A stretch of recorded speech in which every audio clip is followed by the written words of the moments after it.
Hello, everyone, and welcome to another episode of Back to the Blockbuster. My name is Gaius Bowling, and I'm joined with the whole team, plus one, not quite a newbie. What up? What up? The whole squad. The whole squad's here. Owen, of course, is back 2 weeks in a row, which is fire. Astounding. And Jack is back as well, fresh off a trip. He went to a wedding this weekend.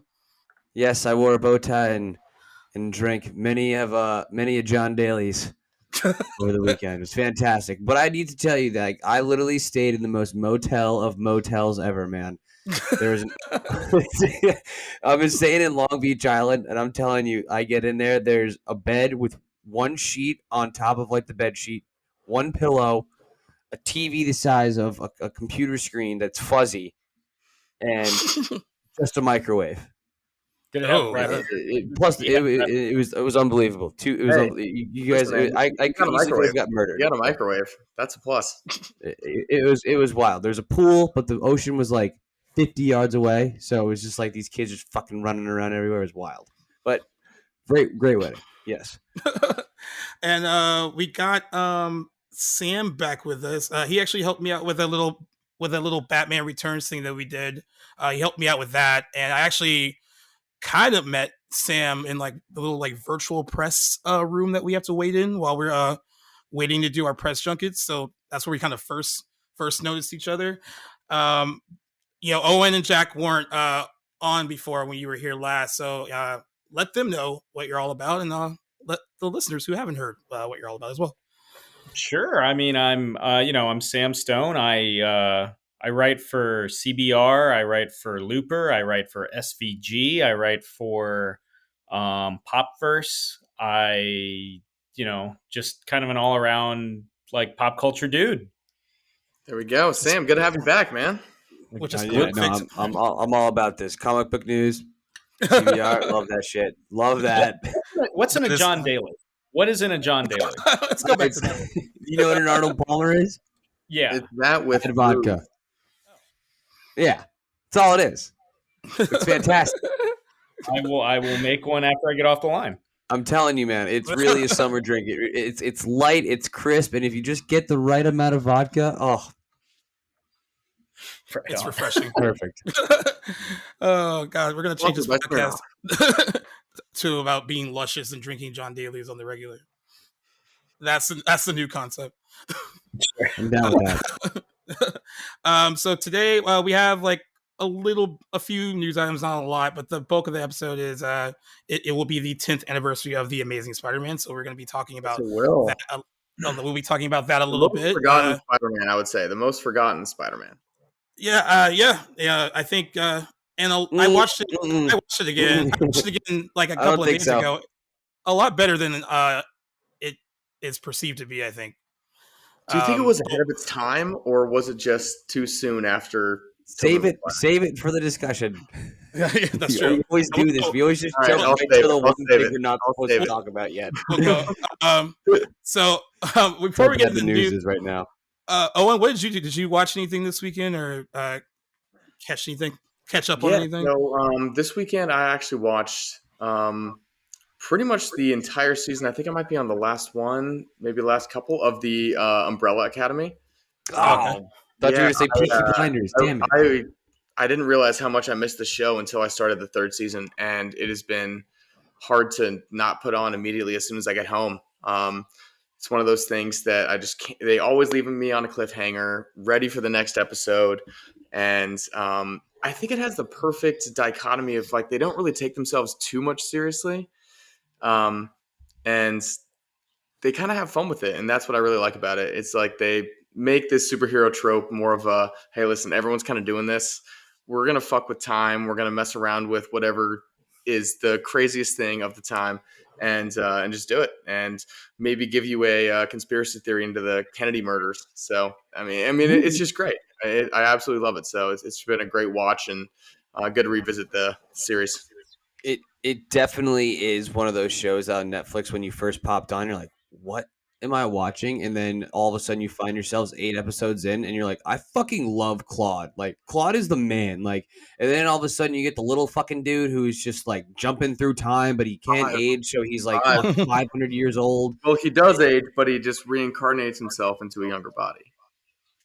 Whatever. It's so confusing, but at the same time, they're all so endearing too. It's like I would compare it to like the characters of Winnie the Pooh. They all represent like a symptom, like Eeyore's depression, and there's like ADD and all that whatnot. And I think these characters represent a very good dichotomy of, like you're saying, of today's people. And so I just think it's fantastic. I haven't watched the new one yet, but as soon as I saw the trailer that they play on the Netflix like pop up, I was like, oh my God, that's right. They completely have to fight a new Sparrow now. And then I saw something about a dance act or something, so I'm excited for it. It's definitely one of those. To me, it's number 2 to The Boys and off-brand comics that have really just nailed it because no one was expecting it to be good or expecting it at all. Wow, nice. Yeah, I'm behind. I haven't finished season 2. I don't know why I stopped. Well, I liked what I was watching. I liked what I was watching. I don't know why I stopped. I mean, I just got busy. But I've heard great things. I've heard great things about the third season. Yeah, I heard great things about the third season. I heard they also handled the Elliot Page stuff really well. They really on the did. show. Yeah. He had a hand in informing that character's storyline, so to make sure that everything was above board. That's nice to see that, because I was wondering how they were going to do it, and every review I've read of the show said that it was completely respectful, and they really handled it the best way they could, and it actually turned out really great. So, she's a dude now, right? She identifies as a man. Elliot Page, identifies as a him. Okay, well, and I mean, if it's the Umbrella Academy, that's totally par for the course. Like, you can do whatever in that, and especially since they fuck up time more than anybody, I think it's more believable than not, and easier than I would say. Sam, there are fluctuations without going into spoilers. Maybe for Gaius, there are fluctuations in time caused by season 2 that maybe have an effect on the characters going at the start of season 3. And yeah, I mean, it's the season 3 deals with a lot of like branching, divergent timelines. Yeah. So yeah, you have that to look forward to. But nice. I think they do a great job as well of introducing Elliot in the sense that there's kind of 2 different perspectives that people come out of it as, hey, listen, like everyone just be cool and like make it not a big deal. This is their journey, and I think we should continue on their journey as well. And then there's also, we should make a deal out of this because they're coming out to us and we want to make them feel special because this is a big moment in their life. And they actually attack that very well in the show. And I think that they make it not awkward, but also very inclusive. And they do a fantastic job of just kind of bringing it all together and making it, this is what it is now. And then we move forward. And I think they do a great job. All right, Jack, did you watch anything? Oh, you were gone. You had a wedding, so you didn't watch anything. I was gone, but I don't think we've talked about Lincoln Lawyer on it got Netflix. Renewed, by the way. It got renewed for season 2. It did? Yeah. Fuck yeah. Everybody's coming back. Fun fact about me that Owen and Gaius knows that during the pandemic, I just started cranking out books. So just reading all the time, like bars, parties. It's just like, you know what? After a certain point in time, seeing everybody so many times, I just need to read a book in the same place. You would take it out in front of us while we're all hanging out. It was his move at a party. That was what he was doing. It's like shooting fish in a barrel. It was awesome. But anyways, like I've read all of the Lincoln Lawyer books, and then the movie. So I think the show is awesome. So I was just rewatching it. If you haven't watched it, guys, I definitely would take the time to watch it. It's fantastic. I watched the first couple episodes. I thought it was pretty good. I thought it was interesting because this got developed at CBS, so it kind of feels a little bit like a network show. But I like the cast. We have talked about this, though. We talked about that part of it. Yeah, I like the cast, though, so far. And yeah. Have you seen it? Have you watched it, Sam? Oh, me? No. I've been into. I just got done reviewing and I can talk about it because it's after the the embargo. I just got done reviewing the screeners for the Terminal List for Prime Video. Oh, Chris Pratt. Ooh. Is Prime Video like the go-to platform for like dad television? Because you got Yes. that, 100%. You know why? you've got Reacher, you've got like all of the like, you know, Without Remorse, which I'm aware is a movie, but like you've got all the one I use is my dad's. But you know why? You know why? Because they have the Prime subscription, so they're obviously gonna just go like when they're buying stuff, they're just gonna go to the Prime Video. It's just easy for them to do. Yeah, And I just want to most of the time it's on a button on a remote. Yeah. I heard bad things about this show. Bad things. I heard bad things too. We reviewed it too, and I didn't review it, but someone else said it was really boring. That was the worst thing they said about it. That was Someone slow. said Terminal by Chris Pratt is a terminal fail. Wow. I can't use that as my headline. Okay, all right, I'll keep that in mind. But it's like not as good, like like military revenge stuff, like kind of like the Without Remorse is the first thing that comes to mind with Michael B. Jordan. Tom Clancy wrote that. Tom Clancy did write that. Came out in 93. Also, you have to notice that like Amazon's taking all of the books. They got like them. Reach. They have them.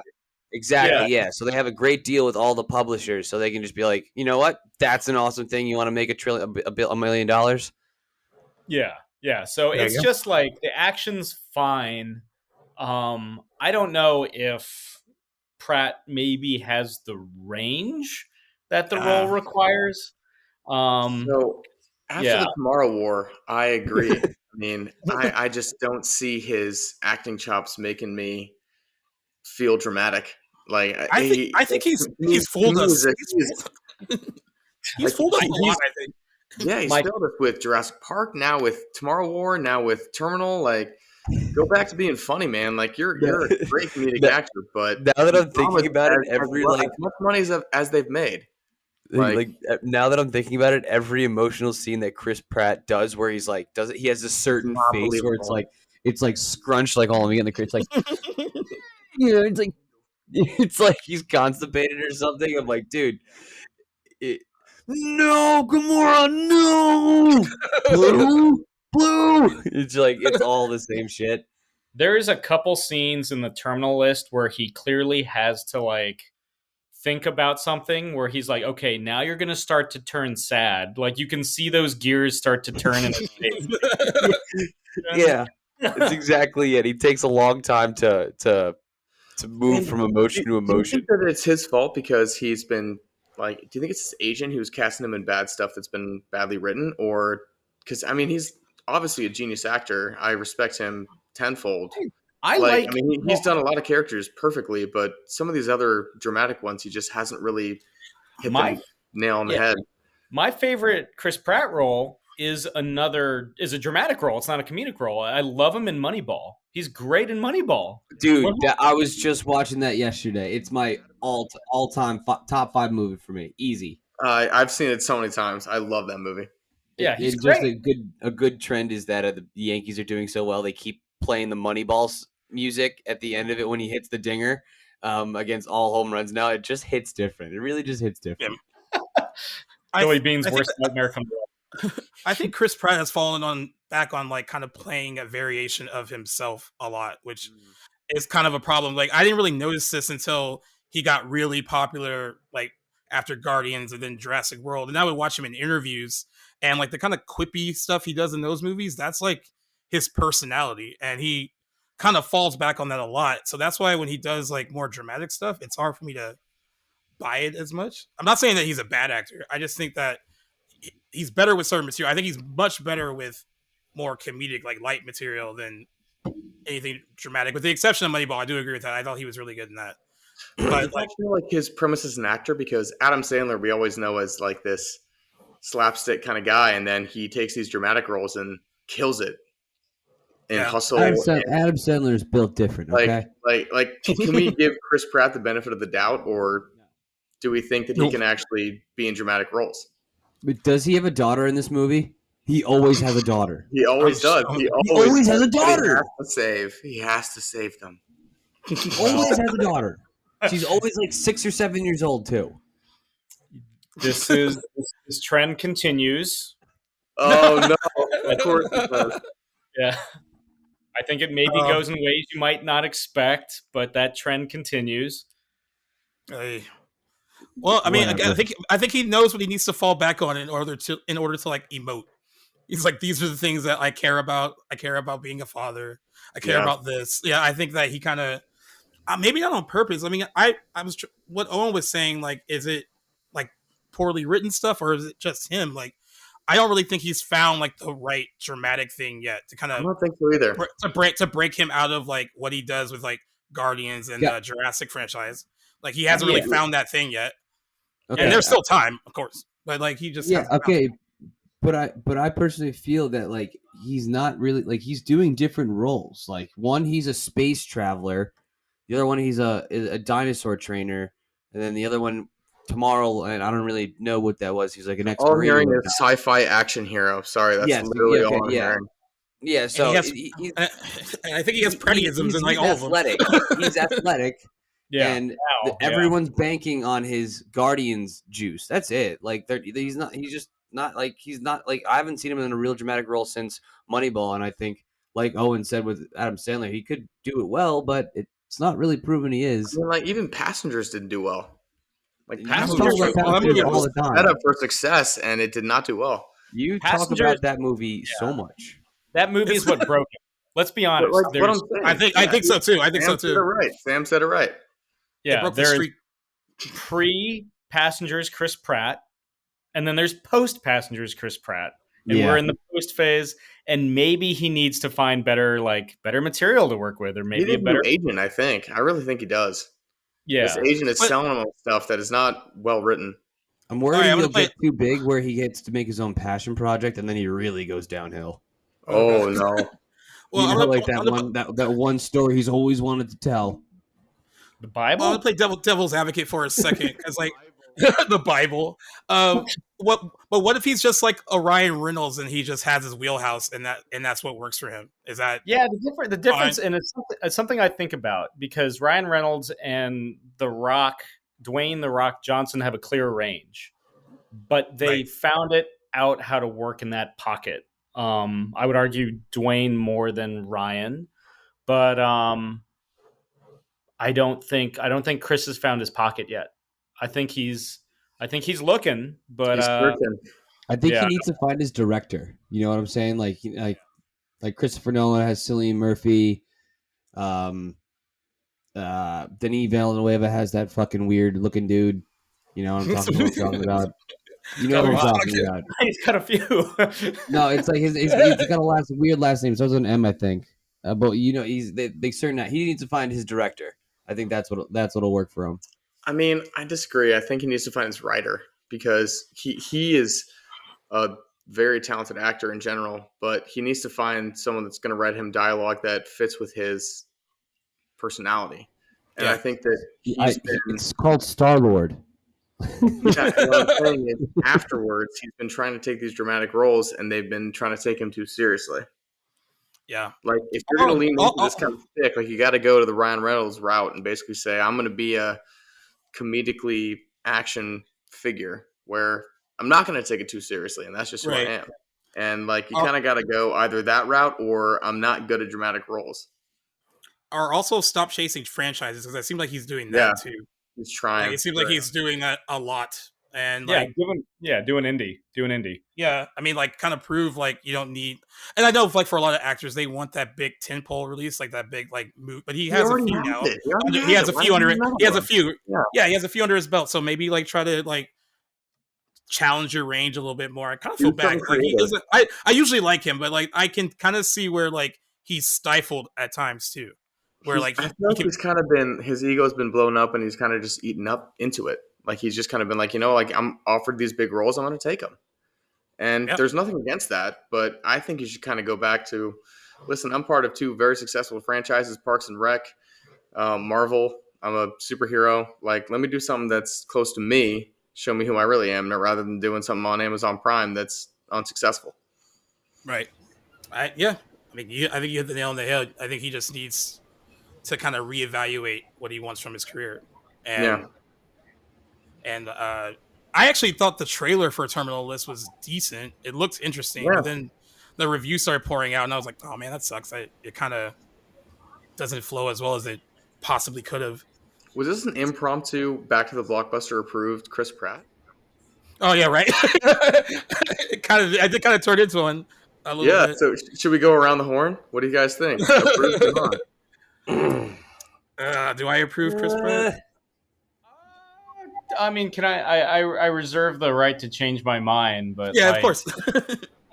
the dude's like, dude can act, dude's entertaining. There's a reason why he like, can he be Super Mario? We're about to find out, you know. Oh, we are. But I think all in all, I'm like, yeah, thumbs up to Chris Pratt, but like it's a thumbs up with like watch it, like kind of. Yeah. Like, It's like slightly broken. with an asterisk. yeah. Yeah, I think I'll go with an asterisk as well. I mean, I like, for the most part, when he pops up and stuff, I like him, and like, it's just the more dramatic stuff where I'm like, oh, you could be doing much better, or maybe picking something that's much better. But yeah, I'll give him approval because he is a likable dude too, so it's hard not to like him. Jack says no.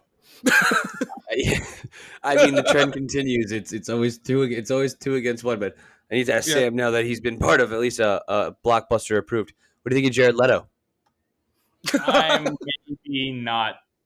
God damn it! Why? No one on my side. Welcome, Sam. Welcome, Sam. That's hilarious.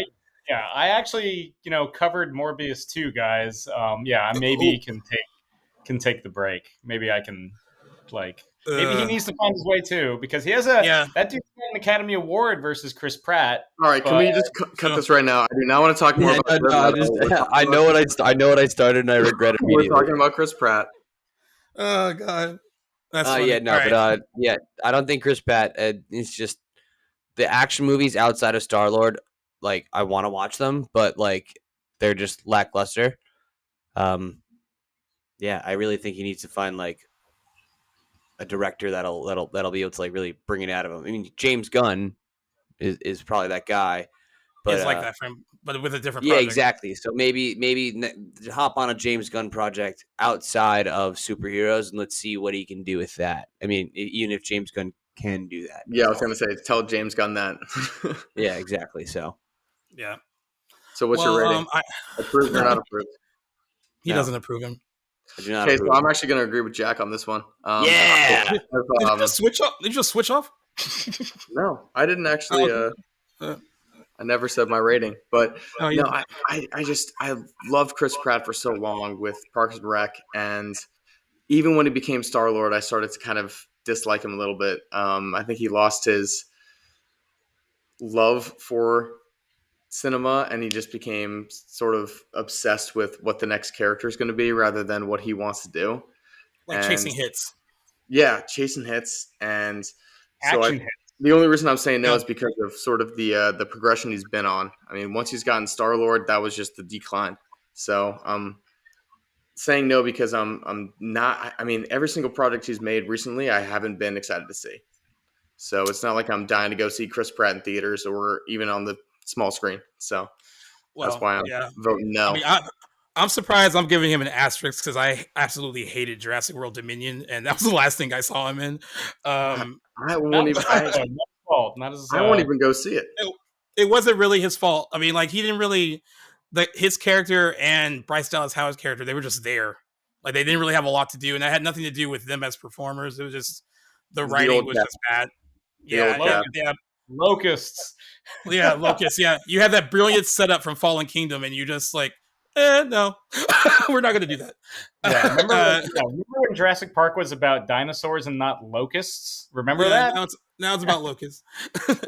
But yeah, I'll give him an asterisk. I still like him enough to give him a shot. I mean, that's like saying I didn't like him. He's just not an actor. I'm like, he doesn't prove himself as an actor. Yeah, Jones and Ford. I can't willingly and morally give him a Back to the Blockbuster approved. He said morally. Morally.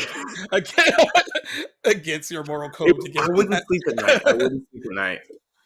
All right, Chris Pratt. Well, we weren't even planning on doing this, Chris, so sorry. Yeah. Sorry, Oh, you Chris. just got shit on. Yeah, right. Well, I saw the Black Phone again over the weekend. I saw it back in October. Saw it back in October at Beyond Fest the first time, and then was dying to talk about it with people when it was going to come out in January, and then they pushed it back to June. Now people have finally seen it. It seems like most people really like it. I took my brother to see it. He really enjoyed it. Nice. I think it's one of the like better horror movies to come out in the last few years. And I just love the whole 70s vibe. It's got the whole kind of throwback, like to like there's a little like influences from like Halloween, a little bit from like Texas Chainsaw, a little bit. There's a lot of like you can tell that they were influenced by like the horror movies from the past. And Ethan Hawke is amazing in this. I mean, he never really gets to play parts like this, and he is genuinely creepy. They don't use him like a ton. They kind of hold him back a bit so that when they do use him, it's completely frightening. Scary. Yeah. But he has moments where he's giving dialogue where he goes from like being like calm and kind of like Maniacal. almost like, and then it switches on. Yeah, he's really good, and the two kids are also amazing in it. Actually, they carry the entire movie on their backs because he's Ethan Hawke's a supporting player in it, and so you really are relying on these two virtual like newcomers to carry the movie. If Oscars came, would he get supporting actor? He would if they were brave enough to nominate him. He was nominated. Yeah. Which no one in any right mind would ever do that for a horror movie, which sucks because some of these are so fantastic. Oh yeah, some are. Yeah. The last horror movie to get the nod was what? The Silence of the Lambs. I think like pure like yeah, and then people debate so many good ones since then. Yeah, people debate whether or not that's a horror movie. They're like, oh, it's more of a thriller, but like, and then before that, I guess like was it like I think The Exorcist back in the day that got nominated for a lot of stuff when it came out. Exorcist and The Omen both got nominated for Best Picture. Neither won. It's interesting. Like, there's a lot of like really. I mean, 70s is kind of the heyday for horror. I mean, maybe like Let the Right One In got nominated for like Best Foreign Language. Yeah, yeah, but not. I would say mid 2000s had a pretty good run with Insidious, The Conjuring, Paranormal Activity. I mean, those films were like pretty much critically nominated, and they didn't get a single nod. I mean, everyone was talking about them, everyone was seeing them, everyone knew them, and they didn't get a single even. I think Hereditary is another good one. Like Hereditary, I think Toni Collette could have been nominated for Best Actress. She was great in that, and horror's always been the rotten stepchild of cinema, so they don't like to acknowledge it. Do you think that's why they're kind of going in a different way with movies like Midsommar, where they're kind of taking it in more of a thriller path to maybe get nominated rather than just being a straight up horror movie and sticking to their guns? Well, it's almost like horror, I feel like, is kind of going like, at least the prestige horror is going more in like almost like an art house direction with like Midsommar and like It Follows, or where it has that kind of indie sheen. But The Witch, that's another good one. Yeah. Robert Eggers. They feel like that's a movie that only critics like. Yeah. I didn't like right. So there's that stigma like in the new Scream, they call movies like that like elevated horror. Like they're not like they're like for smart people. That's what basically. I'm trying to say. Yeah. and it's funny is that like I have a buddy who every time he sees that a horror film got like a 90-something% on Rotten Tomatoes, he's like, it's probably trash. He's like, I probably won't like it.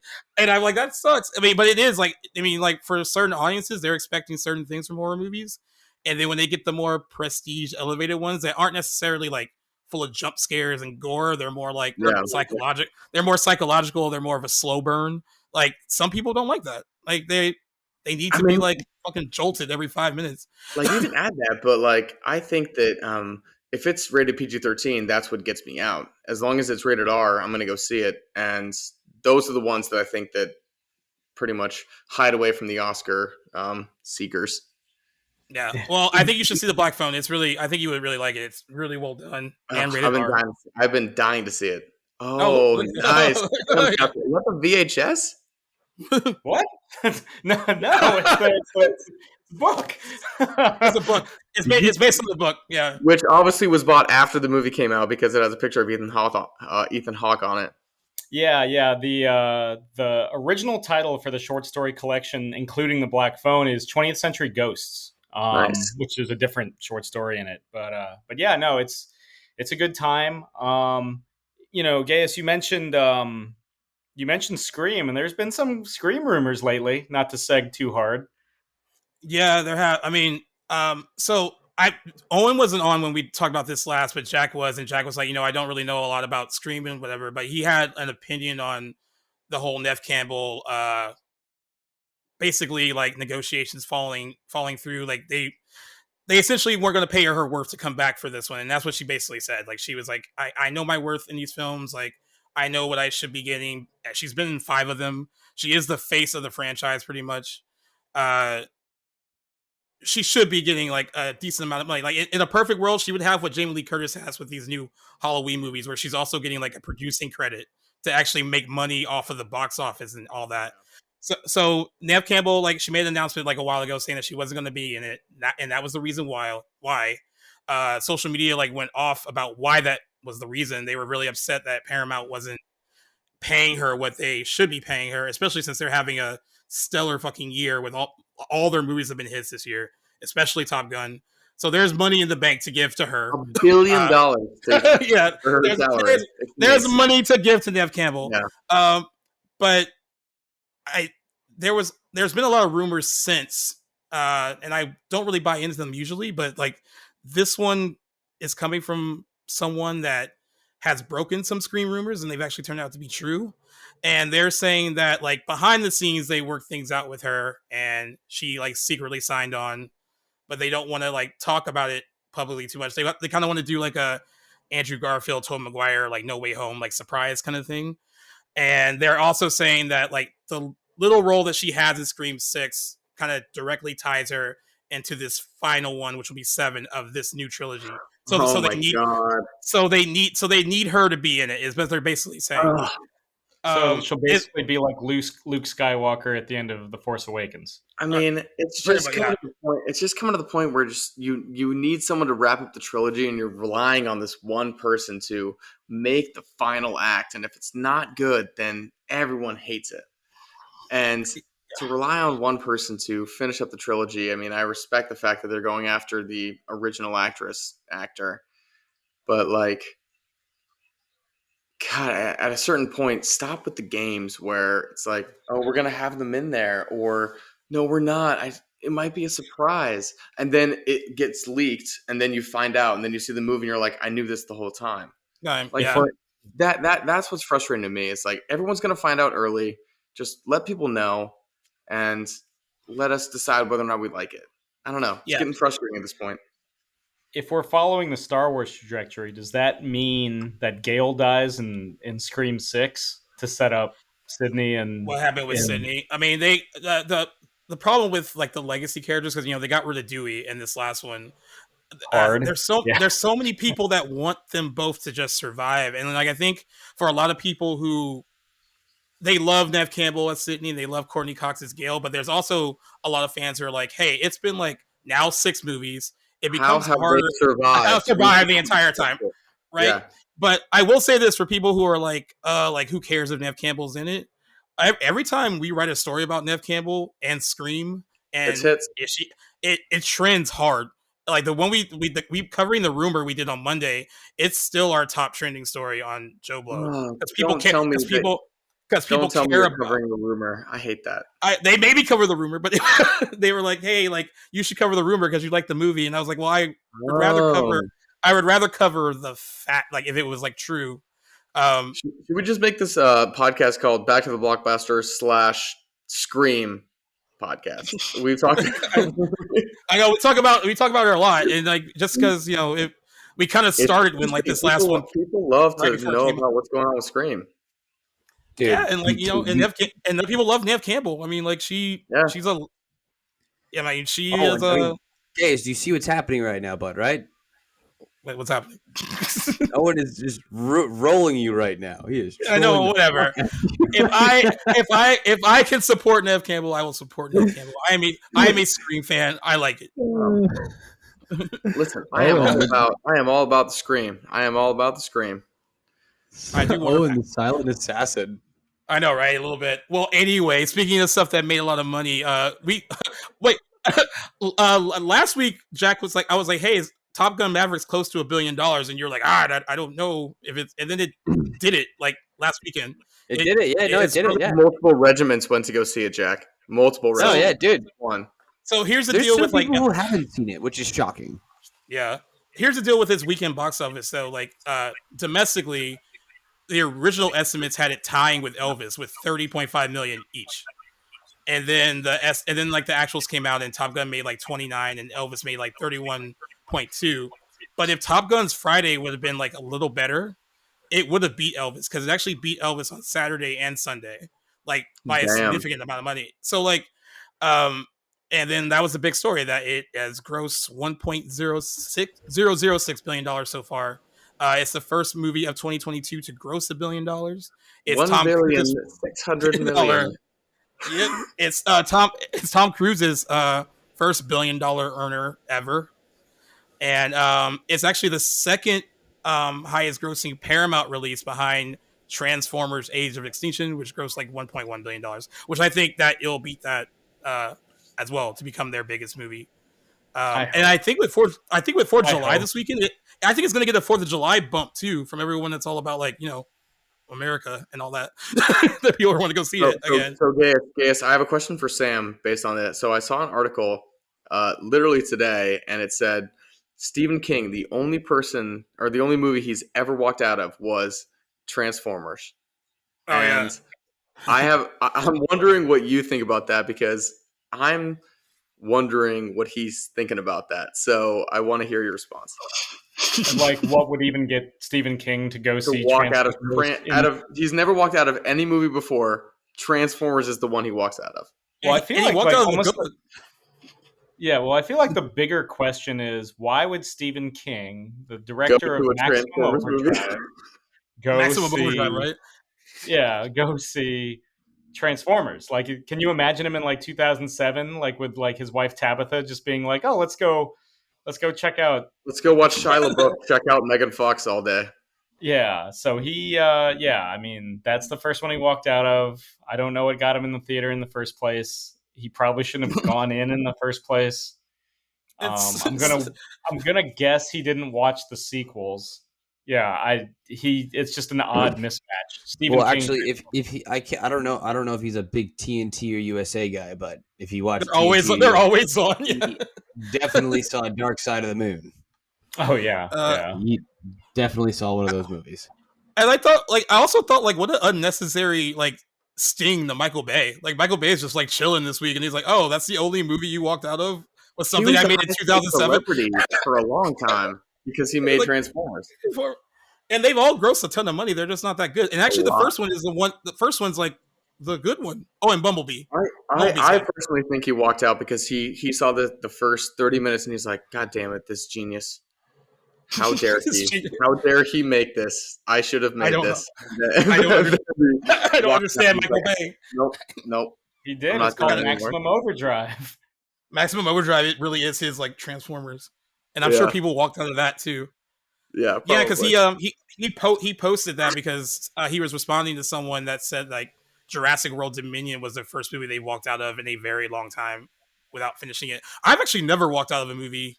I just go through it, and no matter how bad it is. What got you close? The closest movie that I almost walked out on. I stuck it out. Was The Founder with Michael Keaton, where he plays Roy Kroc. I love that movie. That's a fantastic movie. Wait, we can. That's a good movie. Yeah, I've seen it at least 4 times. I love that. What the fuck, man? I love that movie. Well, did you watch it at home, guys? Because it might be different watching it in a theater. Maybe. Well, obviously, you're not. I mean, this is an easy at-home movie. I don't know. I mean, maybe for your job you had to go to the movie theater, but this is an easy at-home movie while eating some McNuggets. Oh, it's great. While eating McNuggets. Yeah, I don't even think I've even gotten close. And I've seen all the Twilights in movie theaters, and I didn't walk out of those either. Wow. Okay. I can't think of a movie. Statement from Gaius, guys. Just to reiterate, Gaius has seen all of the Twilights in theaters. Because I had like You the didn't hope, hear the that. small hope. I had the small hope that with each one they would get better.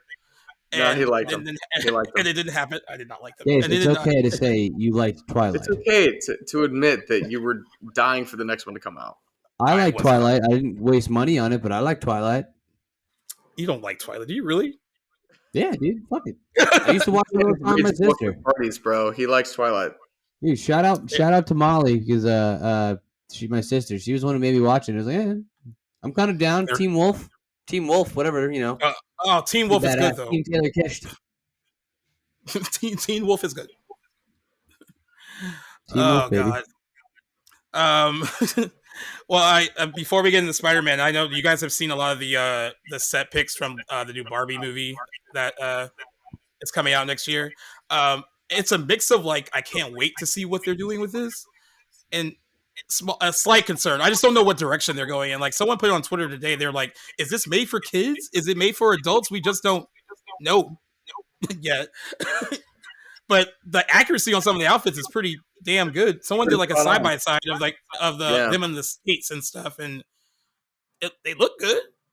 I just don't know what kind of movie it's going to be. It's Greta Gerwig. She can't do wrong as far as I'm concerned. Bring it on. I mean, I really want to go up to Venice and like maybe just spot a little Margot action because I love her. Big Margot fan. In case she's listening. I don't know. I mean, if we're just talking here, let's just be honest here, fellas. As well, we're all red-blooded Americans here.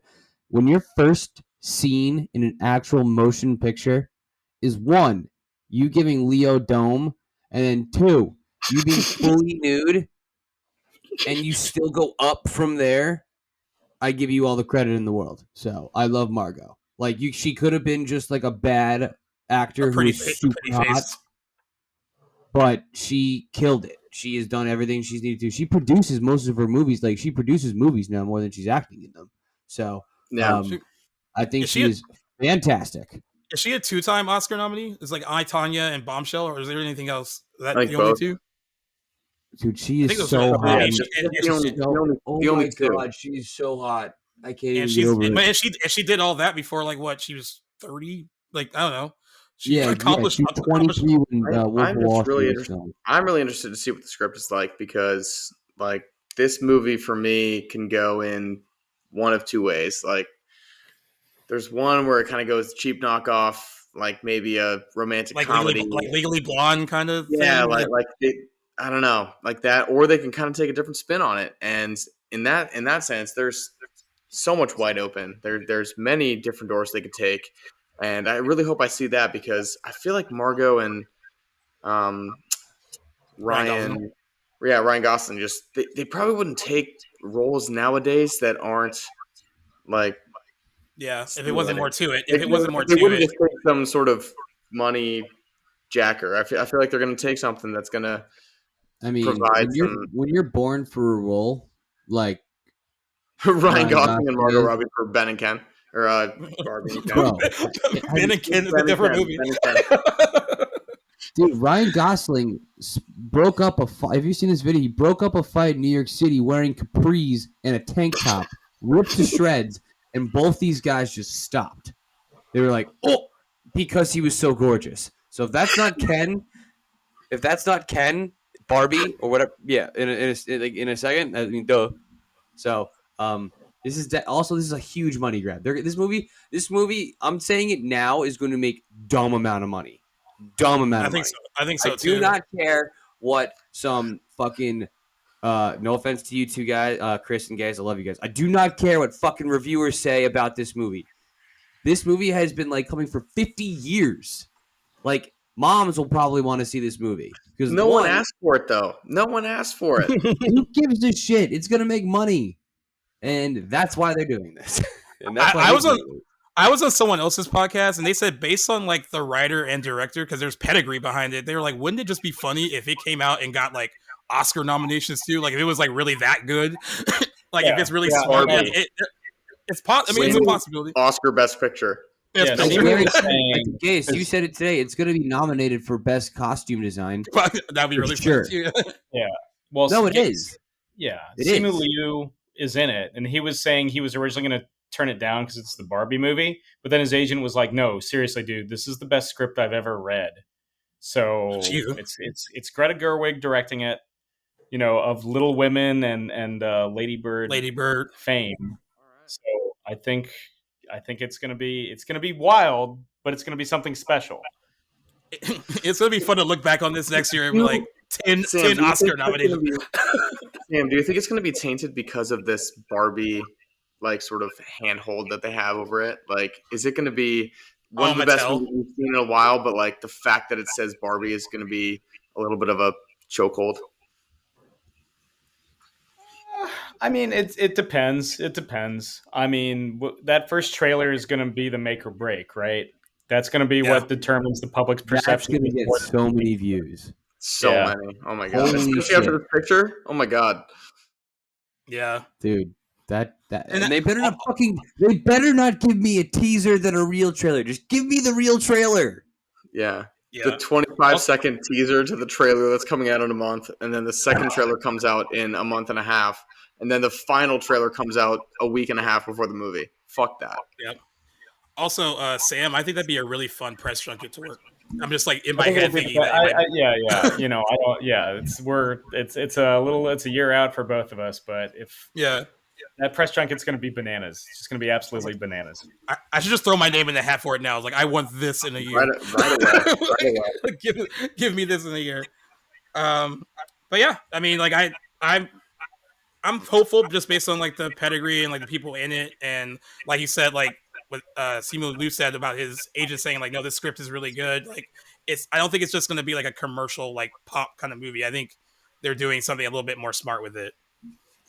So I'm looking forward to kind of see what they do with it, and the rest of the cast is freaking amazing. So I'm really curious to see how that all plays out as well.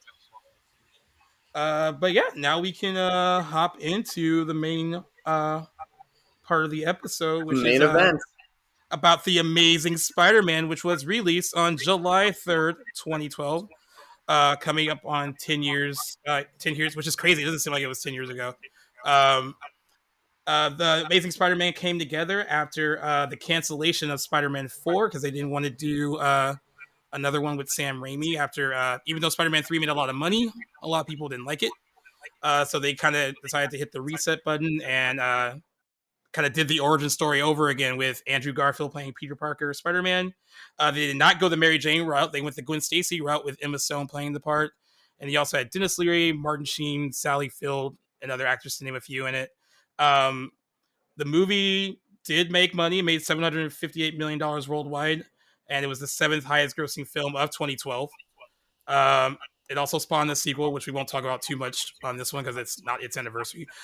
But it definitely did not live up to whatever promise the Amazing Spider-Man kind of showcase.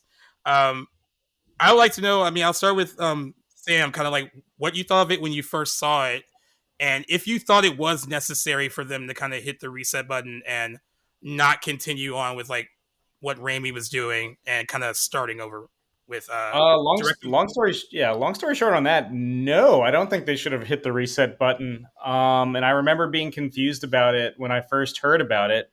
Tobey Maguire was saying he was already in the process of getting like fitted for his costume for Spider-Man 4. They were ready to rock.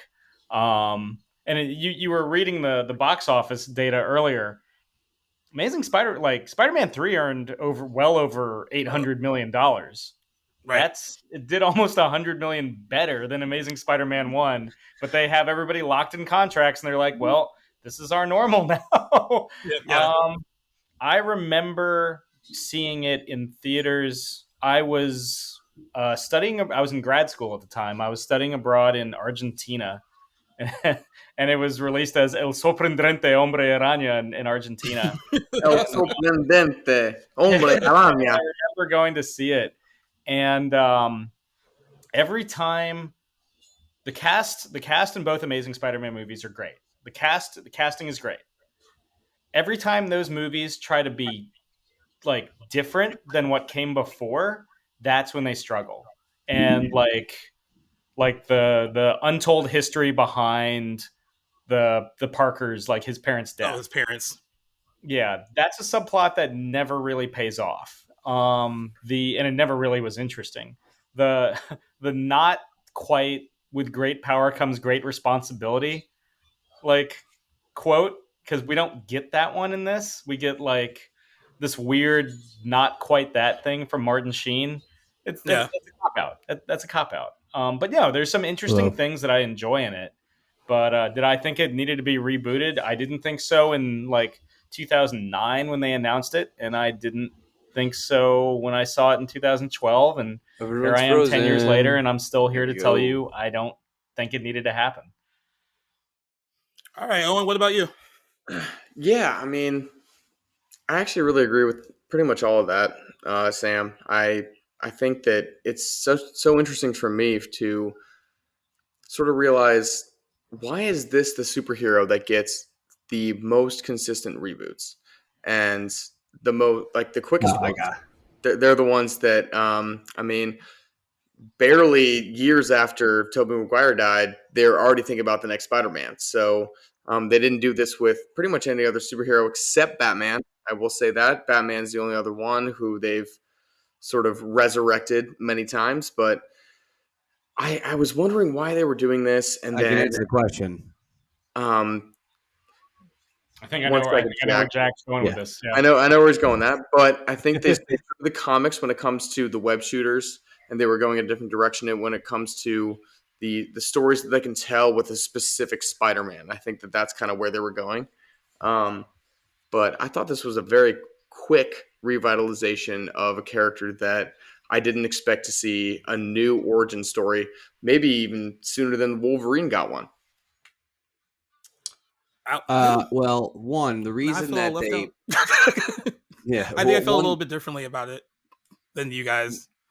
well, I haven't, well, you don't know yet. You know Ugh, what I gotta say? feel One, bad the saying reason it. that they're churning it out is because they Um, have like a rule when you have the IP is that you I need to make it. uh,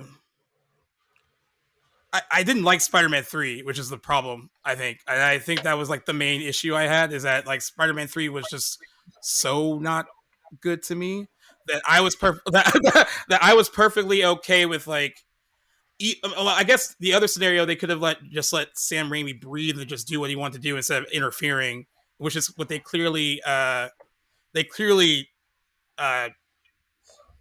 didn't do with Spider-Man 3. They were like, throw in everything and the kitchen sink. Like, we need Venom, we need Sandman, we need all these people in it.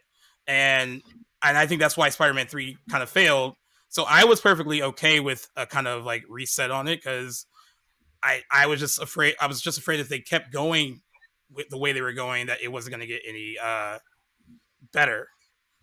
But that being said, I mean, I guess what I ended up liking the most about it, I mean, I and we kind of can talk about this a little bit. I think that Andrew Garfield's Spider-Man Peter Parker is a little bit more refreshing than Tobey Maguire's. I like Tobey Maguire, But he's, but yeah, but Toby is sad all the time. Andrew isn't. yeah. So like, yeah, and I know that some people like have gotten on the fact that like Andrew Garfield doesn't really like uh feel like a nerd so much like that Peter Parker would be. Um, and he feels more like an angsty kind of teen that's like a little bit more of a loner rather than like someone who's a nerd. But I was fine with that. It's like it worked. His interpretation of it worked. I also thought the relationship, as far as like the Gwen Stacy and Peter Parker relationship, was a lot more fun to watch than the one that they did with Mary Jane and him in the 2002 movie. Mostly because even though I think that Kirsten Dunst and Tobey Maguire had chemistry, I think there was way more chemistry between Andrew Garfield and Emma Stone, which is proven by the fact that they started dating while they were making the movie. Like, you're watching them basically like fall in love on screen. So I No. thought those aspects of it were very good. But I do agree with Sam. Like there were some of the subplots that like the Peter Parker's parents, I didn't really care about that. Um, I think rehashing the Uncle Ben stuff gets old too, which is why I'm happy. The Tom Holland ones, didn't really Didn't go there. They They didn't were do just that. and I'm happy with that, at least. That the newer ones kind of ignored some of that stuff, but um, I also think that as far as like the villains go, like 2002, like Willem Dafoe is a much better villain than we got with the Lizard in the Amazing Spider-Man. Um, but I just think that like it was. I think it was kind of necessary to reset it. I just kind of wish they had a better plan for what they were going to do with it moving forward, because it's clear that with the Amazing Spider-Man 2, they were like, okay, the Amazing Spider-Man 1 was successful. We can like do what we want now because we're coming off a successful movie, and let's try to develop all these things while we're trying to develop this sequel. And that part of it didn't work, and that kind of started to show you what like Sony will continue to do down the line for years and years with like the Spider-Man properties at least. Um, but yeah, that's kind of where like I am on it. I mean, I accepted a bit more, I think, than you guys did. And I actually really like enjoyed it on first watch, and I think it kind of gets a little bit better with like subsequent watches. It definitely doesn't have the same like feeling of nostalgia that I felt when I saw the 2002 movie, because that was like what, right before my senior year of high school was over. There was like a lot more going on that summer compared to the summer of 10 years ago when I was just 27. I don't even know what I was doing. So like, Well, I mean, if you want to hear something like super super crazy, I maybe like the Amazing Spider-Man 2 maybe more than the Amazing Spider-Man 1. that's a hot take. Why? I mean, without going too much into it, you get a lot of like Andrew Garfield's Peter Parker is fully in Spider-Man is fully formed by the time the Amazing Spider-Man 2 starts. There's none of that like not great origin story arc that we get in Amazing Spider-Man 1. Like we don't get an entire sequence where he learns how to like master his powers by skateboarding in a warehouse. You know, the It's because he's cool. yeah, yeah. This one's different. He skateboards. No, the uh, I actually like Jamie Foxx's Electro. I think those are very visually stunning fight scenes, like in Times Square and in the Power Station. Um, yeah, and it just kind of it builds on the chemistry. Now, is it a perfect Spider-Man? Is it my favorite Spider-Man movie or in my top half Spider-Man movies? No, but I'll take it over Amazing Spider-Man 1 because it leans into the things that made that first one so good. Well, Shailene Woodley did scenes as MJ for the Amazing Spider-Man 2, but they cut them. I think she was supposed to be Alien Woodley Mary did. Jane. No way. Yeah, and they cut all the scenes, and I just remember being that was interesting because I thought she'd probably be a decent choice for that if they were going to continue uh, in that trajectory at all. But yeah, I thought I never found out really why they cut all that, why they cut the Mary Jane character. Maybe just They knew they focus weren't on getting a sequel. That's why. Well, no, they had a got feeling. distracted because the emotional bedrock of Amazing Spider-Man 2 is Peter's relationship with Gwen, and they were like, "Why are we taking away attention from that while Gwen is still alive by introducing like Mary Jane as his next door neighbor that we've never seen before?" So you can Yeah, actually sure. like find set photos and stuff online of that. But yeah, Yeah. they cut out that and they cut out a scene where Peter's father is revealed. Yeah, yeah, it's wild where he faked his death, and it's just like what the hell? I wasn't too familiar with the origin story with his parents. Like, how much is comic book based at all, and how much is done So for this movie? I guess as the resident comic book expert, There you go. Oh, so Jack, you're getting destroyed right now. so Richard, Sam, Sam, destroy him. Destroy him. he's got he's got credentials. yeah. Oh, wait, how old do you guys think I am? But No, I'm kidding. the Richard and Mary Parker are they're secret agents in one iteration in the main 616. They're even working with like Nick Fury, and they get Okay. taken out by Hydra. And then the Ultimate Universe, they're scientists, and they unleash a version of the Venom symbiote that they're working on the flight, which is probably what this movie takes the most from, is the ultimate death of the Parkers. And the Venom symbiote basically is unleashed because it's artificially created in the Ultimate Universe as opposed to being an alien life form. And that's what kills them there. And in the there's a 1999 it's not, we're going in the weeds. There's a 1999 Spider-Man prose novel called Spider-Man Gathering of the Sinister Six, or The Gathering of the Sinister Six, or whatever the hell. And this figure known as the Gentleman murders the Parkers, and that's the shadowy figure that we see in the post at the ending of this movie and at the ending of Amazing Spider-Man 2, and that never pays off because we still haven't seen the Sinister Six, despite No Way Home having just A little shy of six villains six. in the movie. Yeah, so yeah, that's the tragic history of Richard and Mary Parker. That's interesting though. 'Cause I had no idea, and like I guess it's cool that they tried to attempt to do. I just don't think like it ultimately like completely paid off, even though they tried to make it pay off. I mean, I really like the Amazing Spider-Man. I think it's very, very entertaining. I really enjoyed. I mean, like Jack said, the CGI is better except for the lizard. Um, like it does. But like they relied so heavily on CGI, and I'm kind of in agreement with the mass population where Andrew Garfield and now Tom Holland, and I would even say Tobey Maguire a little bit. They don't really give off the nerd vibe that Peter Parker should be giving, and I feel like we still haven't hit the nail on the head for who Spider-Man is. I think Tom Holland has hit the young. Like I mean, I guess he doesn't He's really come hit off the as a new nerd, crowd. He's hit the new crowd. but the fact that he's like age appropriate helps. He's With how 25, bro. well, no, when he started, he was age like more age appropriate than like Tobey Maguire and Andrew Garfield. Okay, yeah, Uh, that's right. but I Wasn't mean, Tobey Maguire like 31 or something when he started?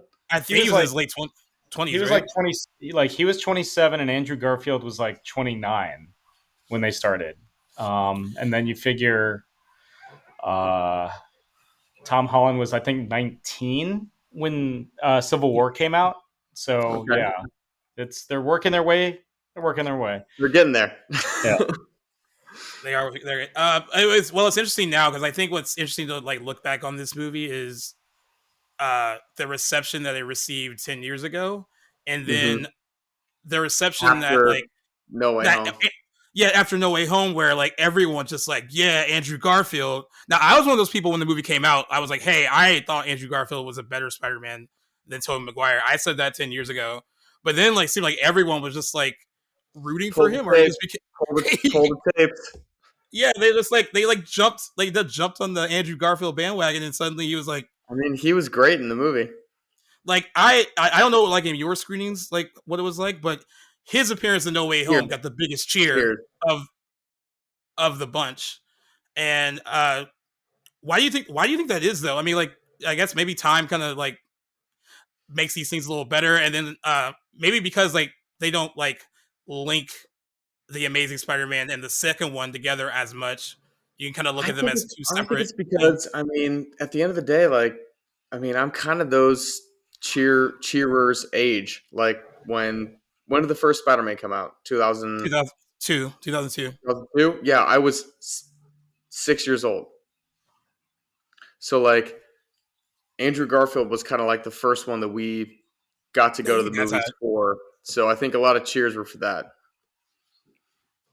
yeah. I I mean, think yeah. no, go I ahead. would say part of it is Andrew Garfield is the best part of both of his Spider-Man movies. And I mean that genuinely. He really is. He's the best part of both of the Spider-Man movies. And honestly, he honestly loves playing the part too. Like he like grew up wanting to play Spider-Man, and I think that he's talked about how like it made him really sad that like after that second movie, he could tell while making the second one that it really wasn't going the way it should be going, and he was a little disappointed that like it things turned out the way they did, and like I think he kind of felt that he got a bit of a redemption with appearing in No Way Home, and like kind of got to make People up were for. calling for a third. Yeah, and now people are calling for like they want him to finish his Spider-Man trilogy. We always want these things, and I don't really think we necessarily should have them. But I think because of like the Zack Snyder people of the world who like demand these things, we feel like we can get them if we like really rally for it. Do you think that if they came out with an Amazing Spider-Man 3, it would be successful? I don't Opening think weekend. I don't think it would Opening make as weekend. much money as they would hope it would. I think they would spend like $185 million on it, and they'd make like 450. I don't think. I mean, I think if Sony was hoping for like Tom Holland Spider-Man numbers, they would be disappointed. But if they sunk 120, 150 million dollars in it, you'd probably get like a $500 to $600 million return. And hopefully, I don't know. I think you could do a different director. Garfield is still game. I don't think it would it ever happen. I don't know. There's talk about him being the Spider-Man of the Doubt it. Venom. For 120, even for 120, I doubt it. I could, yeah. It's a tough shoot. It's a tough sell. And do you think Andrew Garfield even wants to do it? Yeah. I mean, or is he just happy? Or is he just happy? Or do you think he's happy the way he went out with this last one? I was like, hey, he would love to revisit the character. I can just tell from his performance in No Way Home. Yeah, yeah, I think a lot of fun. He would, yeah, I think he would be very like he would really review what the material was. Like he wouldn't want to make a misstep like he maybe did before. In his early years. Yeah, it also begs the question: how much creative control would Sony allow him to have over the project? Yeah. Truth be told, I have not trusted Sony since Morbius. Hell, before that, and way before that. Venom 2 did it for you? I never saw it. It did not. It's not. Yeah, they don't know what they're doing. The only time that they're really good is when they have an assist from Marvel Studios. Marvel, yeah. And like that, I mean, they just need like I think they get so like caught up and like, oh, we have all these characters and we can make all this money, and like look at all the characters we have the rights to, and now let's like see what we can do with it. And it's just like it's not worth it at all. Especially if you're not going to utilize like utilize them the right way and actually make a good story around them instead of just trying to crank them out just to crank them out. Yeah, like I mean, we already like with Kraven the Hunter and what they're doing with that and making him an animal lover, and like when that's not even what that character is, it's just they do the exact opposite of what people want. And like I would be afraid to see what they would do with them. They just go and they just say whatever the fuck they want, and they do whatever the fuck they want, and they're like, you know what, we might make $100 million on this movie, and that's fine, and they don't care, and it bugs me. It bugs me about Sony. I agree. Well, when the Amazing Spider-Man came out, it actually had decent reviews. 72% fresh rating on Rotten Tomatoes, which isn't great, but it's not bad either. It got an A- cinema score when it came out from moviegoers. Apparently, this was the last Marvel Comics based movie that Roger Ebert reviewed before he passed away in 2013, and he said it was probably the second best within the Spider-Man franchise after Spider-Man 2. But a lot of critics complaints that they felt like it was a pointless rehash and compared it negatively to like Superman Returns and thought it was trying really hard to be like something like Batman Begins, where it was really trying to restart and a franchise that some felt didn't need to be restarted. They could have just continued on as like you guys said, they could have just moved on with Spider-Man 4 and yeah, like I said, give Sam Raimi the breathing room to make the movie he wants to make, and maybe Spider-Man 4 could have been a good thing. But yeah, who knows?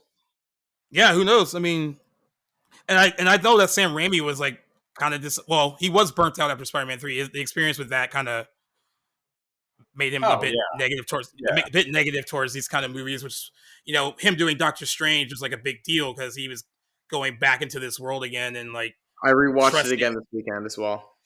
Oh yeah, what did you think of it in second watch? Oh, it was better than the first time I saw it. It was really good. I really liked it a lot.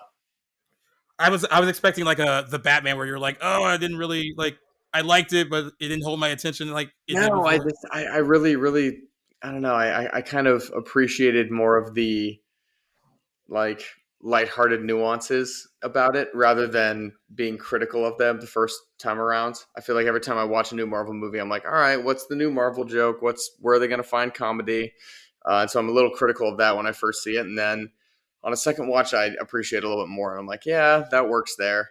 Then I just try and focus on these heroes using the the might of their abilities, and being able to witness that on screen. And also seeing John Krasinski get his head popped. Honestly, that kind of was dope again to see. I like to see my man John Krasinski get his head popped. Yeah, because he was a terrible. He was terrible as Reed Richards. So I'm down to watch him get killed again. Oh, yeah, yeah.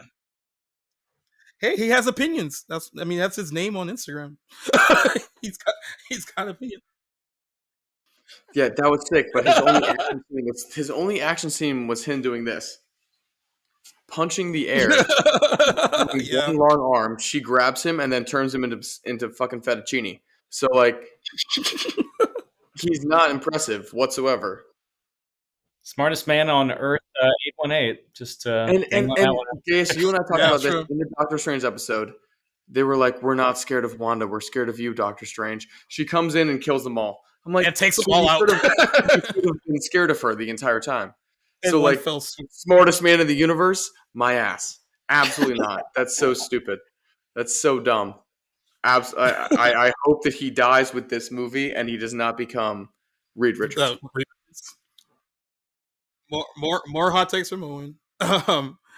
Before we wrap this up with a little who did it better, I just wanted to when it came to casting Spider-Man for this one, other than Andrew Garfield, they had Anton Yelchin as a possibility, Josh Hutcherson from the Hunger Games, Jamie Bell was also considered. They said Jamie Bell, Alden. This guy's last name that was in Solo, a Star Wars story. Wright. Yeah, he also screen tested for the role. So did Logan Lerman, but it ultimately went to Andrew Garfield. Some of the girls that were up for Gwen Stacy were Emma Roberts, Teresa Palmer, Mary Elizabeth Winstead, and Diana Agron, who was the Quinn Fabray, the blonde on Glee. And they said Michael Fassbender was also originally considered for the role of the Lizard, which I think would have been kind of interesting. He would have looked just as terrible in CGI. Yeah, well, would have looked just. What makes it even more interesting is he was still Magneto at the time. Really? Oh, so he could have been they could have been in some multiverse. Came out in 2011, so that's true. Amazing, yeah. That's interesting. Yeah, I guess could have double dipped. Could have done it. Could have double dipped. Is there any double dipping like that in comic book movies? Not while because like Chris Evans has been the Human Torch, yeah, Captain America, and Captain America, but like in different periods. Just not concurrently, like not at the same time. That'd be yeah. Oh, yeah, yeah. No, yeah. Oh yeah. And yeah, Matrix. Yeah. The first name, it took me a while to. I was like, even Jamin. I was like, who is he saying? Oh yeah, Jamin Hansu. I got it. Taika Waititi. Taika Waititi's Ratcatcher 1, and he's Korg. So that's true. Yeah. All right, so we're gonna do a little who did it better between the 2002 movie and the 2012 movie. When it comes to the female leads, Kirsten Dunst's Mary Jane or Emma Stone's Gwen Stacy, and I will go with Owen and then Sam and then Jack. Gwen Stacy, no doubt. Bam. All right, Sam, what about Gwen you? has more. Gwen has more to do than MJ in this one. Give it to Gwen.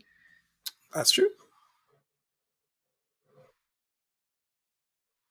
So why MJ? Only because you were different from the other two.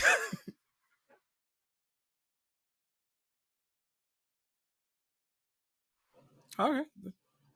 Okay. All right. Going along the female thing again. Better chemistry. Kirsten Dunst, Tobey Maguire, Emma Stone, Andrew Garfield. Wait, what was your choice? You were the tiebreaker. Oh, I actually prefer Emma Stone's Gwen Stacy. I don't have like a total issue with like Mary Jane gets kind of annoying in Spider-Man 1. She gets more annoying in the second and third one. I don't get any of that from Emma Stone's Gwen Stacy across those two movies. I think well, yeah, but I mean that's not her fault. It has to do with the acting. I I mean, Mary J is my least favorite character in the Spider-Man movies. because she's just always, yeah, yeah. I've always had an issue with that character. I mean, like at It, the it, it is at it the is the pinnacle of like dramatic irony where she doesn't know what's going on, but she acts, but no one tells her what's going on, so she just has to act stupid the whole time, and it has nothing to do with Kirsten Dunst. It has to act with the writing. So all she does is just act like she has no idea what's going on, and then gets mad at everyone for it. yeah, and you And know, that's honestly, what frustrates me about Mary J. that's when they were writing female leads like that a certain way too. Like they were like more like we've talked about this before, where they're just kind of just there to be emotional and be rescued and all that. And they did that a lot with her and across those movies. Um, I don't think she ever. I mean, you guys would maybe think differently, but I don't think she ever had like a strong like character arc. Like she was just No, kind of she just there. got saved. That's what she did. Just got saved a lot. Yeah, All sucks. right, all right. I'll go with better chemistry again. Better chemistry: Andrew Garfield, Emma Stone, Kirsten Dunst, Tobey Maguire. Am I first again? Yeah, Kirsten you go and for it. Toby. Oh, interesting. I think, yeah, I think Emma and Andrew have better chemistry. What about you, Jack? Now it's interesting, Owen, because you went with like Gwen Stacy as like your preferred female lead, right? But then you chose Tobey Maguire and Kirsten Dunst for better chemistry. Why is that? I think that they both played like sort of these like they kind of both felt like outcasts, whereas Emma Stone and Andrew Garfield are too hot to be outcasts, and they just felt like they were acting like below what they should have been. Like not in terms of like below their standards of actors and actresses, but like I believed the story of Toby and Kirsten more when it came to their chemistry. Like it was very awkward. He was like an awkward guy who kind of had a crush, and she was like, "Oh, he's cute because he's awkward." And like I believed that more than sort of this stunningly hot girl who happens to be a nerd that Andrew Garfield falls in love with. That's the I kind of believed that more.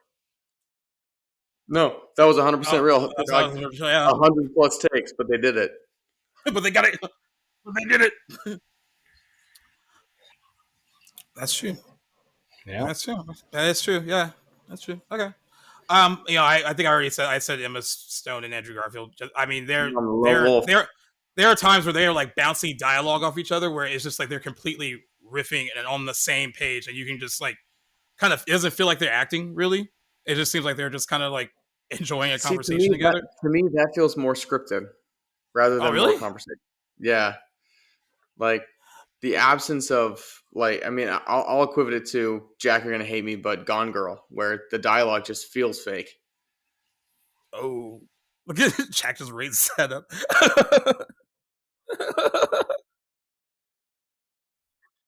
No, I mean that's the one thing that I think of when I feel like I'm seeing dialogue that I don't believe. Gone Girl is my first realization because I know you love Gone Girl and you're a big Ben Affleck fan. No, you do love that. Oh, Oh, okay, because she was so that'll because that'll she was change so something. good. She was so good in that movie though. Yeah,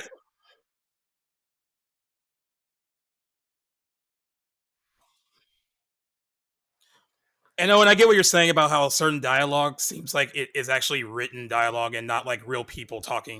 It's the Like it's like flirting scene, like when they're flirting at the like her childhood, like her the books signing, being the book published. signing. Yeah, Yeah, that's just it doesn't seem real to me, and I feel like that was a lot of what I got in the Spider-Man um, script was a Emma lot of like Stone. sort of this very scripted, like unintentional flirting, and I could feel it, and that's Yeah. what bothered me. All right, we got a couple more. All right, more emotional weight. The death of Uncle Ben in the O2 film or in the 2012 film. Oh, too. Yeah. It's not even a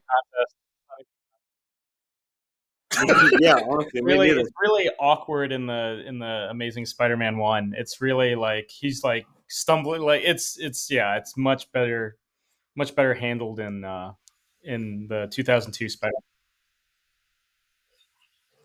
I I He just I so there's a he sees a mugging happening while he's looking for Peter in like Queens. Like he's out searching.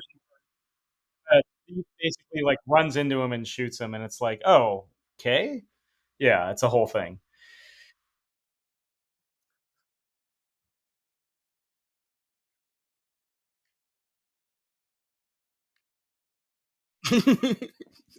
That's a good answer. And the All fact right. that he let him go too, like he let him go. That was the big kicker for me. It was like he's the one who could have stopped him, but he didn't. Yeah. I agree. The O2 one hits more, even though I'm more familiar with. Sometimes when you're more familiar with an actor, it kind of hits more, and I'm more familiar with Martin Sheen because I've seen him in like a lot of things. But I think like the O2 one does hit a bit more and a bit better. In the same vein of like the aunt and uncle, like Sally Field's Aunt May or Rosemary Harris from the O2 film, who feels more like an Aunt May uh, than all of them actually. No, it's hard because I mean I'm gonna go with Tom Holland's MA. You're just gonna skip and go to Marissa Tomei. Let's skip. Yeah, Marissa Tomei. Sorry, she takes the cake for me.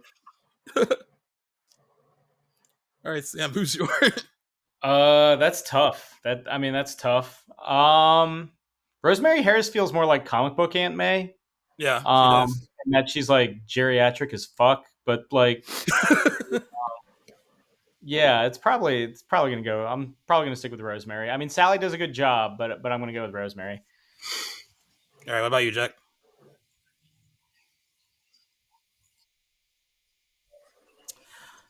Yeah, I'm gonna go with that too. And I think Sally Field's a great actress. I agree with Sam though. She seems more comic book appropriate.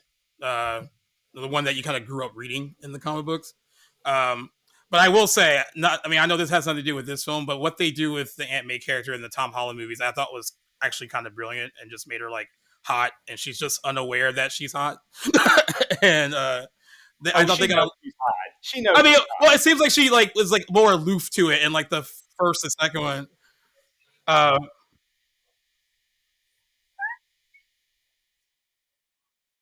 First of all, she's not young. Marissa Tomei is like almost like in her, 60, bro. but she just looks great. I will give you. Let me give you an Hey, age on Marissa. we're back to the blockbuster. We have no ageism, absolutely not whatsoever. She's Not whatsoever. 57. She's She's 57. at the time we're recording. 57. Say what? At the time we're recording, she's 57. Bro, I'm telling you. What?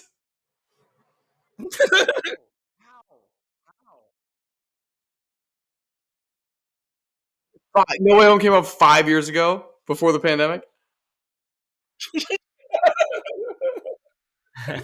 She was the first time we see her in Civil War. Civil War. Civil War is when we see her first. 51. She would be 51. She's still over 50. Dude, she looks like she's in her late 30s. Yeah, she looks great. Well, Marissa Tomei is she's always been gorgeous, and I think she kind of has gotten more beautiful. 57. Bro, tell me a time and an age, and I'll sleep with Marissa Tomei. And I'm sorry. I love this segue. She's old right now, but she looks great. So Jack wants her to look elderly, is what he's trying to say. Oh, why? The thing is, like, she's an aunt. She should be the same age as her sister, which should be Yeah, that's true. Spider-Man's mom, which means, like, why would Spider-Man's mom have him when she's, like, 60? And so why does she look 85 years old?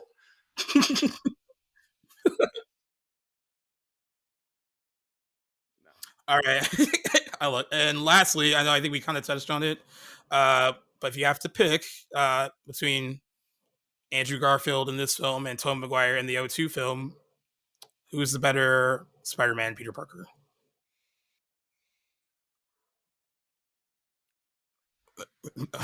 Oh, do you want to go? Yeah, Oh, yeah. I actually like the costume in the O2. I like classic costume. I like Raimi era costume more This one, yeah.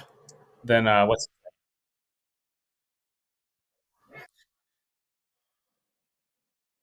All right, what about you, Sam? Garfield's the better Spider-Man. I mean, I think he gets the humor more. I think he balances the tone better. Um, he feels, he feels more like the Spider-Man, and he really goes for it in Amazing 2, like where he's like wearing like the fireman gear and everything. But yeah, Yeah. it's even apparent here in Amazing 1. Right. What about you, on? I'm going with Toby. I think that he does a better Oh, job in terms of just the fact that like he really embraces the character in the basic sense of who Peter Parker is. And I think that he really, even though it might not have been done perfectly in 2002, I think that he really embraces who Peter Parker is and what that character encaptures better than Andrew Garfield. Yeah, I mean, even in the look, I think he does a better job. So that's my pick. well, we already know mine. I've been talking about it for a long time. I think Andrew Garfield is a better uh, Spider-Man overall. Also found it to be more likable than Tobey Maguire. And not to say that there's anything wrong with Tobey Maguire's take on it, because I think he's good. Uh, Saying that you like one more than the other doesn't mean like the other one is necessarily bad. It's just that I think I had more fun with Andrew Garfield's take on it. I think what a lot of us have said is that like if Andrew Garfield had better movies built around him, that he would have had a really great run as Spider-Man. I think like if Yeah. the movies were a lot better, like he possibly could have still been playing him. I don't know. I mean, it really all My thing depends on is, how. why even reboot it? Just recast it like it's James Bond. That's interesting. Yeah, that's interesting too. Where you don't have to keep redoing the origin story. You just kind of like throw in a different actor and like in a Better than new your like Spider-Man. yeah.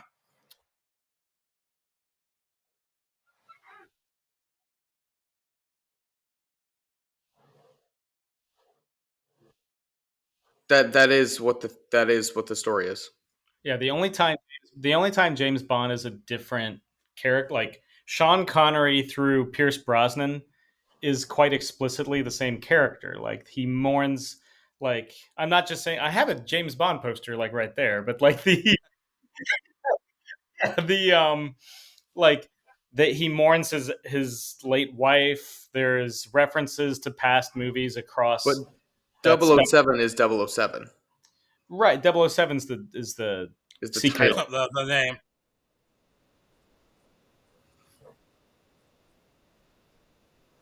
The the double O designation. Yeah, but the James the only explicitly different James Bond is Daniel Craig's James Bond, which is why it makes the most sense for him to die. Yep, I agree. Yeah, honestly, like that opened a huge fork that I want to That did explore. open the floodgates to like, oh shit, that'd be Yeah, interesting. I want to explore that for sure. And then Sam has to be on that one. Yeah, definitely. Yeah, let's see. I got I'll bring. I got plenty of James Bond gear. I'll be ready. Let's see. Oh, that's awesome. Yeah, yeah. I I'll think I admit that can. my James Bond knowledge is like slim, so there'd be a good like research for me because I'm not like a super fan like a lot of people are, but I would definitely deep dive Sam, we'll have for a you good guys convo. We'll have a good convo. I'm for sure. telling I'll you. be ready. For sure, You. sure. Yeah. And to wrap all this up, I mean, like the O2 movie is like considered, I think, a classic amongst like comic book films. Um, where does this one kind of stand 10 years later? Is it just? I think Owen, you said that like earlier you thought it was kind of like the forgotten one, or people don't really think about it that much anymore. But like, where you Yeah. think it is at 10 years later? I mean, I think that it's one of those ones that, unfortunately, it's not the Iron Man of its generation.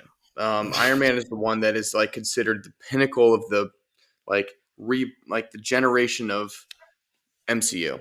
Unfortunately, Spider Man is not that. It is kind of the it is the pinnacle of its own sort of thing, where it started this superhero movie Movement. love and this Yeah. movement. Yeah, exactly. So I think that it has its own special place in the Marvel universe, but it is not in any sense compared to the MCU movies. I think it's got to be put in its own sector, because it is basically like a archaic version of what you should do when you try and make a superhero movie, and it is genius. And there's a blueprint, and you should follow it, and you should make that movie every time. But it is not Iron Man. It is not Avengers.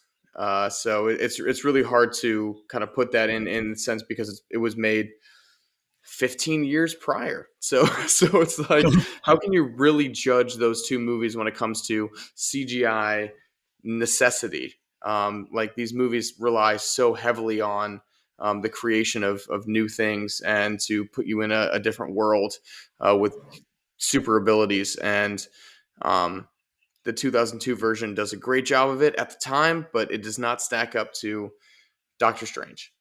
So it's just one of those hard things to really compare. But I think it is the genesis of what we now call superhero movies. Yeah, I think with the O2 movie, like you said, it really set up, because like you had like Blade was successful and X-Men was successful, but like Spider-Man O2 was successful in a much bigger and different way. And I brought it up before, that summer of O2 when that came out, it hit pretty differently compared to like the 2012 movie that came out. It didn't, that movie didn't have the same overall impact, but I do think years removed from it, I think people are like have revisited it more, and they kind of accept it a bit more, especially post No Way Home, when they want to be like, oh, I should really watch that Andrew Garfield one. Maybe it wasn't as bad as I remember, or wasn't as flawed as I remember. I think in that regard, it is in a pretty good spot, like favorably. But in the grand scheme of being a classic comic book movie, I still don't think like the 2012 film is by any stretch of the imagination, and that's just because it also falls victim to when it came out. I mean, like when you're like rebooting all these kind of things, like starting from the beginning, like you get compared to stuff like Batman Begins. I was like, that's how you like reboot something and start over, and like that becomes like the new blueprint of resetting everything. And for better or worse, like a lot of those movies get compared to better movies like that, and either they stand up or they don't. And I think in the case of the Amazing Spider-Man, it didn't quite stand up, but I also don't think it is a bad film by any means either. But definitely not going to stand up as a classic. Yeah, it's not. I don't think it's going to stand up as like a classic, but I think that it definitely has its time of being rediscovered.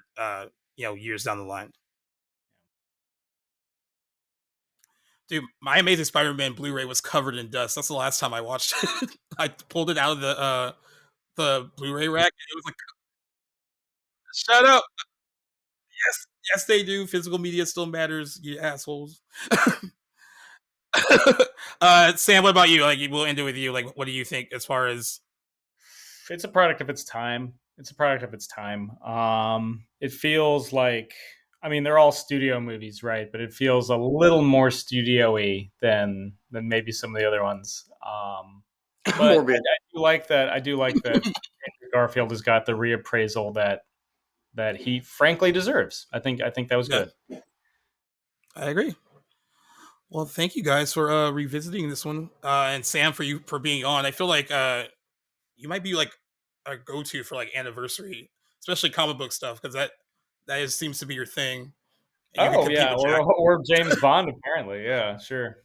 Yeah, I think you birthed a themed episode with James Bond, because I've been looking for an excuse to get into those more so. I've been dying for a James Bond episode. And I think the issue too is I haven't really watched a lot of the older ones. I'm more. Oh, you got to see them, man. They're classics. I'm more like they're full of just misogyny and just horrible. This year does mark the 60th anniversary of the James Bond film series. Did it already happen? Dr. No. I want to say Dr. No is like a end of the year release. It was we can like really plan this out then. It was a October 5th.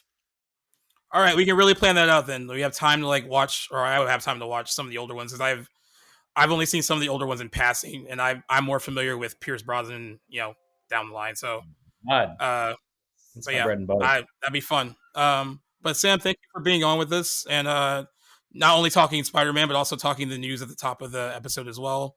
Yeah. It's Yeah. always I'll try to fun. get a better mic. So No, you're fine. You're You're fine. good. As always, Owen, you can sign us off. Well, guys, I just want to thank you for listening in. Sorry, my cat is trying to bite me right now. He's annoyed by the attention that he's not getting, but I just want to say thank you guys for listening. I feel like we had some good hot topics on this episode. A lot of disagreements, and I always relish that. It's one of those things that if we, like I said, if we always agree, then this podcast wouldn't really be that fun. It would just be us kind of talking for about 30 minutes and just relaying facts, and then we'd move on. But the fact that we have different opinions is one of the things I love about this. So always love talking movies with you guys. Sam, thank you for being on. We love having guests. It just makes everything a lot more fun and a lot more diverse. So it's just great to have people on. So thank you, and listen to us wherever you'd like to listen to podcasts. Personally, I myself like Spotify. If you like to listen on YouTube or Apple Podcasts or Google Podcasts, any of Good those pods. corporate conglomerates, wherever good pods for sure. That's one of our favorites that we should listen to. Thanks for continuing to rate us well. Please keep listening. We appreciate you guys. Leave comments to maybe something that we should cover next. So, and then with that, Jack will take us away with some final comments. He always has the best.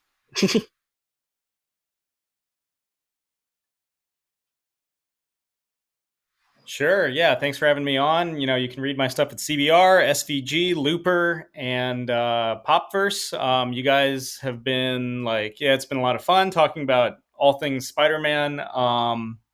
You guys know where to find me on social media. It's on all the author pages that I have. So I'll spare you the handles, and I'll catch you on the flip. And thanks again for having me on. Thanks, everybody.